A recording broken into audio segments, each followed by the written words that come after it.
प्रियांनो, तुम्हा सर्वांना सलाम.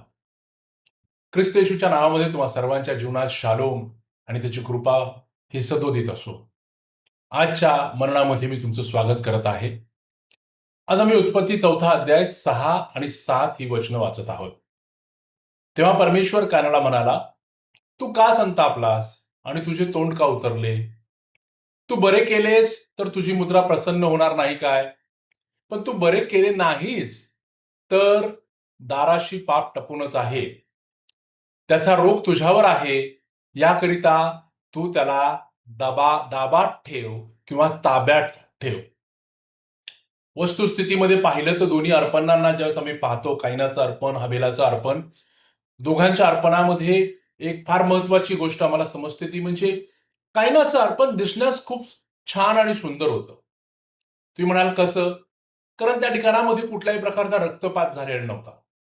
परंतु जर आम्ही हबेलाचं अर्पण पाहिलं तर हबेलाच्या अर्पणामध्ये एका प्राण्याचा वध झालेला होता. रक्त सांडलं असेल, तिथं शरीर पडलेलं असेल, त्याचं कातडं पडलेलं असेल, दिसण्यास काही ते अर्पण एवढं सुंदर नव्हतं.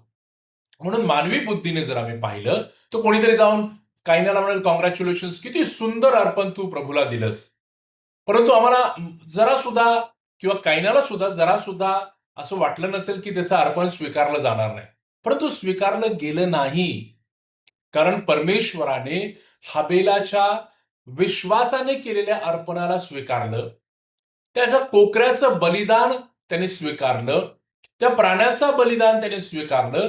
कारण त्या बलिदानाच्या द्वारे भविष्यात जो प्रभू येशू ख्रिस्त या जगामध्ये येणार होता, त्याचंच एक प्रतीक ते होतं. परमेश्वराला जे बलिदान लागतं ते म्हणजे आमचं पूर्ण जीवन देणं, आणि जीव परमेश्वराला आवडतो. आमचं जीव वाचवण्याकरिताच तर त्याने एवढी मोठी योजना बनवलेली आहे. आणि म्हणून या ठिकाणामध्ये जी भविष्यामध्ये घडणारी घटना होती की माणसांच्या म्हणजे इस्रायली लोकांच्या, जुन्या करारात इस्रायली लोकांच्या जीवाच्या मोबदल्यामध्ये एका निष्पाप प्राण्याचा जीव दिला जाणार होता, त्याचं ते प्रतीक होतं. पहा, ही दोन्ही लेकरं जगातल्या पहिल्या मनुष्याची आणि पहिल्या स्त्रीचं लेकरं होती. साहजिकच प्रॉफेटिकल गिफ्ट त्यांच्यामध्ये होते, कारण देवाचा आत्मा त्यांच्यामध्ये राहत होता. आतून उमजत, ज्याला आम्ही इंट्युशन म्हणतो, उपजत त्यांना या गोष्टी समजल्या असतील. कदाचित त्यांच्या आईवडिलांनी त्यांना या गोष्टी समजून सांगितल्या असतील. आजचा फोकस आमचा तो नाही. ज्यावेळेला एखाद्या गोष्टीचं रिजेक्शन होतं, ज्यावेळेला एखाद्या गोष्टीबद्दल आम्हाला नाही म्हणण्यात येतं किंवा आमचा एखादा प्रस्ताव नाकारण्यात येतो, त्याला आम्ही कसं वागावं, याला आम्हाला आज याच्यातनं शिकायचं आहे.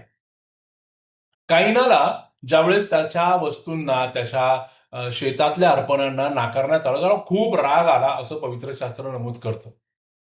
पण देवाने त्याला लगेच ताबडतोब त्याच्या रागाला पाहून देवाने त्याच्याबरोबर लगेच आपला राग दाखवला नाही. त्या उलट त्याने त्याला प्रेमाने काही गोष्टी समजून सांगितल्या. त्याला विचारलं, "तू का रागवलास?" देवाने त्याला आपली मनाची जी अवस्था आहे ती बदलण्याचा एक चान्स त्याला दिला. योग्य मार्ग निवडण्याची संधी त्याच्यासाठी समोर परमेश्वराने दिली. परंतु काईन याने तो इशारा ऐकला नाही. त्याने आपल्या रागावर नियंत्रण ठेवले नाही आणि राग हळू-हळू मत्सरात बदलला. मत्सर नंतर हळू-हळू एका निष्पाप जीवाची हत्या याच्याकडे घेऊन गेला. म्हणजे एक पाप दुसऱ्या पापाला जन्म देते, याचं एक सुंदर उदाहरण आम्हाला उत्पत्तीत सुरुवातीलाच दिसून येतं. म्हणून पाप मुळात चांगलं नाही. पाप टाळावं, कारण एक पाप आम्हाला दुसऱ्या पापांकडे घेऊन जाण्यासाठी तयारच असतं. ते आम्हाला ओढूनच नेतं जणू काय. शेवटी हाबिलाचा खून कायनाकडून झाला. का? कारण त्याला त्याचा राग नियंत्रणाखाली ठेवता आला नाही. उद्ध्वस्त झालेली जीवनं ही केवळ रागांमुळेच असतात. आज आम्ही ज्यावेळेस वर्तमानपत्रांमध्ये पाहतो, आम्ही ज्यावेळेस कदाचित टीव्हीवरती पाहतो आणि जी काही माणसाची जीवनाची प्रणाली झालेली आहे तिला पाहतो, तर लक्षात येतं की बऱ्याच पापांचं, बऱ्याच गुन्ह्यांचं जो मूळ असतो तो रागातच असतो.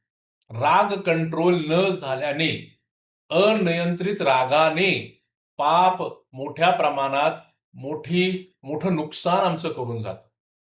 पहा, राग ही भावना आहे, ही मुळात वाईट नाही. ती पाप सुद्धा नाही. रागवायला हरकत नाही. पण तुम्ही त्या रागाला कशासाठी वापरता किंवा त्याच्यावर कसं नियंत्रण ठेवता, हे ठरवतं की त्याचा परिणाम काय होणार आहे.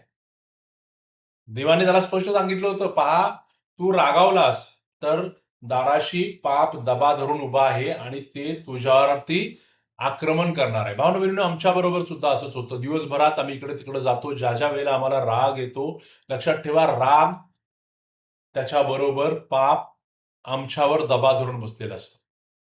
आता त्याच्यावर विजय मिळवणं ही आमची जबाबदारी आहे. परमेश्वराने आम्हाला सांगून टाकलं. पवित्र शास्त्र आम्हाला आज या ठिकाणामध्ये सांगत आहे.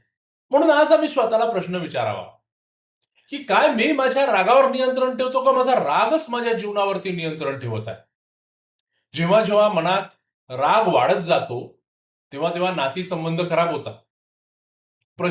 नवीन प्रश्न येतात. आमची साक्ष बिघडते. आमची विश्वासणाऱ्यांची साक्ष जी सगळ्यात महत्वाची आहे ती बिघडते आणि त्याहीपेक्षा महत्वाची गोष्ट म्हणजे रागामुळे आमच्यात आणि देवाच्यामध्ये जी सुसंगत होती ती तुटते. राग खूप मोठं हानी आम्हाला पोचवून जातो. म्हणून आज आम्ही काय करावं, यातनं काय शिकावं? तर आम्ही पवित्र आत्म्याला सहाय्य मागावं. त्याला म्हणावं, "प्रभू, मी तुला विनंती करतो, मला संयम दे.